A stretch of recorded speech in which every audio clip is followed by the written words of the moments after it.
मी माझी favourite dish बनवली आहे ती कोणती सांगते। तर नमस्कार मंडळी, आज मी ऑफिसला लवकर निघाले कारण खूप लाईन असते ऑटोसाठी। लवकर निघून देखील ऑटोसाठी लाईन होतीच, पण शेवटी माझा नंबर आला। ऑटोमध्ये बसून निघाले ऑफिससाठी। तर ऑफिसला आज मी लवकरच पोचले होते। गेले 3-4 दिवस खूपच पाऊस होता, पण कालपासून काही पाऊस नाही आहे।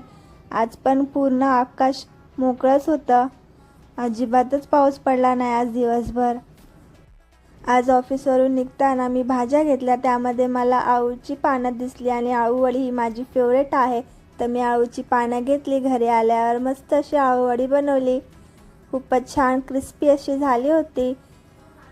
तर आज मी जेवणामध्ये आळूवडी, परत चपाती, डाळ, शेवग्याच्या शेंगाची डाळ, भात असा मेन्यू केला होता। जेवेपर्यंत आम्हाला 10 वाजले होते, तर जेवून घेतलं। त्यानंतर सर्व कामं आवरली। सर्व आवरल्यानंतर आम्ही रोज रात्री वायवी यशी यांचे व्हिडिओज बघत असतो, खूप छान व्हिडिओज असतात। तर असा होता माझा आजचा दिवस। व्हिडिओ आवडला असेल तर लाईक करा, शेअर करा आणि हो फॉलो नक्की करा। यूट्यूबवर जर बघत असाल तर सबस्क्राईब करायला विसरू नका। भेटूया पुन्हा एका नवीन ब्लॉगमध्ये, तोपर्यंत बाय।